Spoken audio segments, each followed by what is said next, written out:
How to Stay Invisible, Chapter 18. In the library that afternoon, Lexi arrived carrying containers that she set down on the table. Mr. Rosen just said to clean them out before we give them back. I got the drinks too, she said, pulling the bottles from her bag. They filled each container, measuring the contents. Lexi took a picture as they dropped a tooth in each one. I asked Miss Amber if we could leave them here in the library, so we can monitor them each day. I'll take them home over the weekend unless you want to. She looked at Raymond. I can take them, he said. He wanted to pull his weight. Lexi had done most of the work so far. When they were finished, Lexi made a spreadsheet to record their data, and Raymond wrote out their hypothesis on notebook paper. He wasn't so good with computers, having never actually owned one. His parents had a tablet once, but that had only been good for playing games. His dad had stepped on it one night when he came in late. He promised to get it fixed for Raymond, but he never did. How long have you known Joseph? Raymond asked. For forever, Lexi said, clicking away at the computer keys. How about this? His eyes breezed over the screen. Looks great to me, he said. Raymond didn't want to push the Joseph topic, but he was curious. Sometimes it seemed like Lexi and Joseph were friends. They had worked together in class before, but other times Lexi seemed just as annoyed with Joseph as Raymond was. Raymond didn't have much experience with friends, so he couldn't tell if Lexi was friends with Joseph or not. Raymond certainly was not. Lexi looked at Raymond. Our moms are best friends, so I've known him my whole life. Mostly, I can't stand him. He used to call me Freckleface and dunk my pigtails in glue when we were in elementary school. She rolled her eyes. Anyway, I know he bugs you. Just ignore him. That's what I try to do. Raymond tried to smile. When it was almost 4:30, Lexi packed up her stuff. Well, I'd better go, she said. My little sister has dance practice tonight, and my mom gets upset if we're late. I'll just finish this up and then head home, Raymond told her, pretending to write something in his notebook. See you tomorrow, Raymond. Bye, he said, waving awkwardly.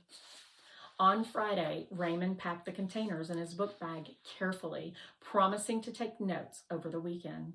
They were finished with the science project for the day, so Raymond and Lexi helped Miss Amber shelf the returned books until Mrs. Bradshaw walked into the library. Lexi, she said, your mom's here. She's waiting in the office for you. Lexi thanked Mrs. Bradshaw, who walked to the checkout counter to talk to Miss Amber. Lexi grabbed her things. Bye, Raymond. See you Monday.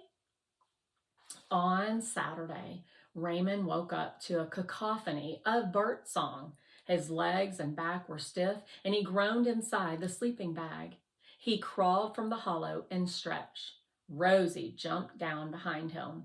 Hank was leaping around the camp with his eyes towards the treetops. Raymond wasn't used to hearing so many birds in the middle of January, and he couldn't help but take it as a good omen.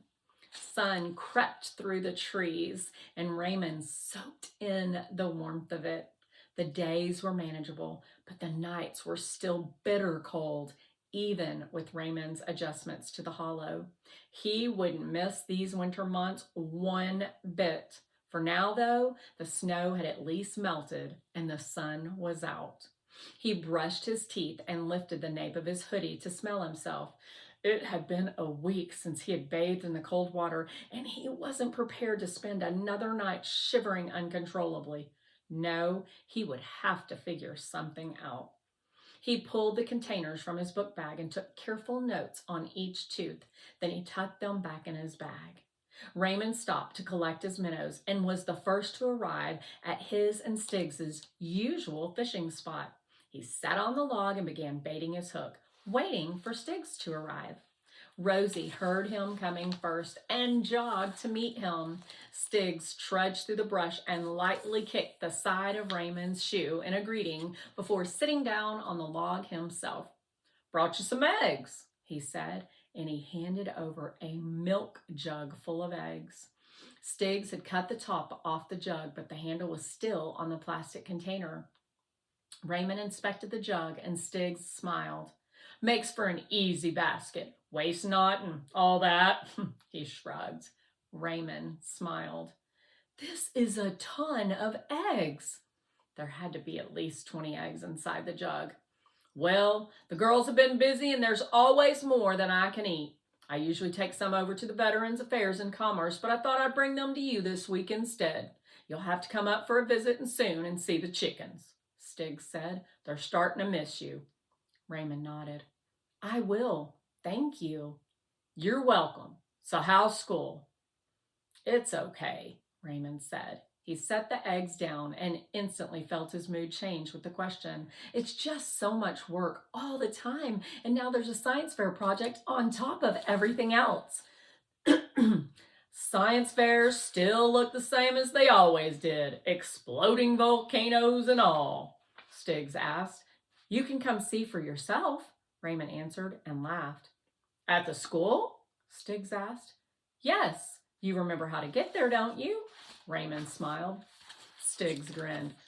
Haven't been there in a while, he said quietly, his voice trailing off like he was remembering. I never much cared for school. Just went for the food. Raymond shook his head. It's not that I don't want to learn, because I do. I actually like school. There are just more important things than doing homework all the time. Like what? Stiggs asked. Raymond sat there with his mouth shut. He had a list a mile long of things that were more important to him than homework, but he couldn't say any of them out loud. So instead he grinned and said, like fishing? Stiggs chuckled and then tugged, and then something tugged on Raymond's line that almost ripped the entire pole from his grip. Raymond leapt up, leaning into the rod.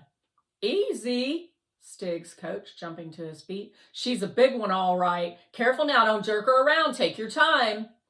Raymond dug his feet into the sandy bank. He reeled the line and took a few steps, reeled and stepped.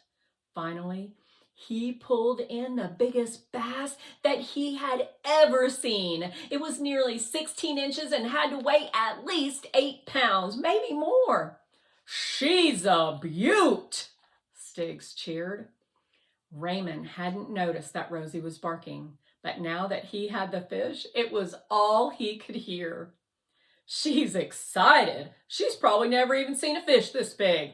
I don't think I've ever seen a fish this big. You ought to mount her, Stiggs suggested.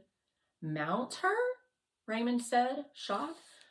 What would I do with a mounted fish? I'm gonna eat her. Rosie barked again and Stiggs laughed so hard Raymond couldn't help but join in.